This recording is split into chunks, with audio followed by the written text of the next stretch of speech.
लखनऊ महानिदेशालय परिवार कल्याण परिसर में स्वास्थ्य कार्यकर्ताओं का सत्याग्रह जारी। स्वास्थ्य कार्यकर्ता पुरुष संविदा एमपीडब्ल्यू द्वारा अपने प्रशिक्षण की मांग को लेकर जारी है आंदोलन। पिछले 27 जुलाई 2021 से किया जा रहा है अनिश्चितकालीन सत्याग्रह आंदोलन। संगठन संरक्षक विनीत मिश्रा का कहना कि माननीय उच्च न्यायालय खंडपीठ लखनऊ ने 25 मार्च 2014 को संविदा एमपीडब्ल्यू के पक्ष में अंतरिम आदेश तथा 26 सितंबर 2014 को स्थगन आदेश पारित किया था।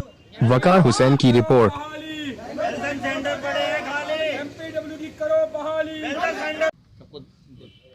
भैया क्या नाम है आपका और किन मुद्दों को लेकर आप यहाँ पे प्रदर्शन कर रहे हैं?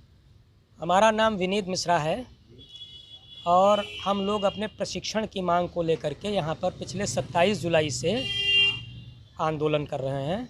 सत्याग्रह आंदोलन है अनिश्चितकालीन और आज कार्यालय दिवसों में हम ये करते हैं। आज हमारा 30वां दिन है। तो ये बताइए आप लोग की किस तरह की मांग है यहाँ के डिपार्टमेंट?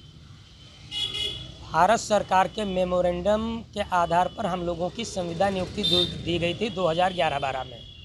उस समय 10 दिन का प्रशिक्षण दिया गया था और उस भारत सरकार के मेमोरेंडम में ये व्यवस्था थी कि 3 साल के बाद सरकार के जो रिक्त पद हैं या पदों का सृजन करके हम लोगों को आगे भी कंटिन्यू किया जा सकता है। उस कंटिन्यूटी को देने के लिए राज्य सरकार ने जब अड़ंगा लगाया तो हम माननीय उच्च न्यायालय की शरण में चले गए, जहां से 25/3/2014 को हमको अंतरिम आदेश मिला, जिसमें माननीय न्यायालय ने ये कहा कि आप इनसे काम लीजिए और इनका मानदेय दीजिए। विभाग ने उस पर कोई अपनी प्रतिक्रिया नहीं दी, हमें कार्य करने से रोका। इसके बाद में हमको स्थगन आदेश 26 सितंबर 2014 को न्यायालय ने दे दिया। उस न्यायालय के आदेश के क्रम में हम लोग आज भी कार्यरत हैं बगैर मानदेय के। विभाग की जो महानिदेशक परिवार कल्याण हैं, उन्होंने ये रिपोर्ट दिया है कि ये लोग 2018 तक विभाग में कार्यरत थे, इनका मानदेय नहीं दिया जा रहा है। इसके बावजूद शासन ने ना तो हमें मानदेय देने का काम किया, ना हमें कंटिन्यू करने का काम किया। दूसरी चीज़, हम कोई नौकरी नहीं मांग रहे हैं।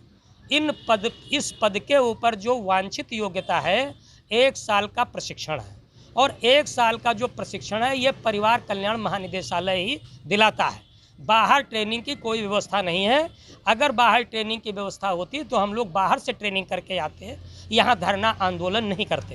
लेकिन महिलाओं के लिए ट्रेनिंग सेंटर तो है बाहर। देखिए, ये सरकार की एक ऐसी पॉलिसी है जो, अगर इसमें जाएंगे तो हम थोड़ा सा आपको बताना चाहते हैं कि एक मिशन निदेशक हैं, लखनऊ में बैठते हैं। मिशन के यहाँ पर क्या है, वो संविदा की भर्ती करते हैं, ये परिवार कल्याण रेगुलर भर्ती करता है। स्वास्थ्य कार्यकर्ता महिला, जिसकी आप बात एएनएम की बात कर रहे हैं, स्वास्थ्य कार्यकर्ता महिला के 1 वर्ष का प्रशिक्षण होता है। उसके बाद स्वास्थ्य कार्यकर्ता महिला का यहाँ नियमित पद है, भर्ती होती है। वर्ष 232 सेंटर इन्होंने दिए हैं, 7000 महिलाएं आ रही हैं। उनको वहाँ पर खपाया जाता है, उनको संविदा नियुक्ति दी जाती है और भ्रष्टाचार किया जाता है। इसलिए उनको प्राइवेट ट्रेनिंग सेंटर दिए गए हैं। जहाँ तक पुरुषों का सवाल है, इन्होंने बाहर ट्रेनिंग सेंटर नहीं बनाए, लेकिन महिलाओं के ऊपर बढ़ रहे बोझ को कम करने के लिए और संक्रामक रोगों के नियंत्रण के लिए हमको रखा था। जब इनको ये हुआ कि 3 साल तक काम लेने के बाद प्रशिक्षण देना है, तो प्रशिक्षण से ये मुकरे, उसके बाद हम न्यायालय चले गए। ये प्रक्रिया है अभी तक। और इन्होंने अभी हमारे खिलाफ विशेष अपील किया था। अभी 2 तारीख को इनकी विशेष अपील खारिज हो गई है। अगला कदम तो क्या होगा आपका? हमारा अगला कदम ये है कि देखिए, हमारा कंटेम्प्ट चल रहा है इनके खिलाफ। कंटेम्प्ट में इनका अपर मुख्य सचिव महोदय साहब फंस रहे थे, इसलिए ये अपने ही अधिकारियों पे कार्रवाई करके, अपने विभागीय 15 अधिकारियों के ऊपर कार्रवाई करके ये लाए हुए हैं इसको। और जब विशेष अपील कोर्ट के अंदर नहीं टिकी, खारिज हो गई है, तो अब हम रिट की पैरवी करेंगे और रिट के फैसले आने के बाद, अगर उसके बाद में भी ये हमको प्रशिक्षण दिलाने का काम नहीं करते हैं, तो करो और मरो की तर्ज पर हम लोग आंदोलन करेंगे। उसकी संपूर्ण जिम्मेदारी शासन और प्रशासन की होगी।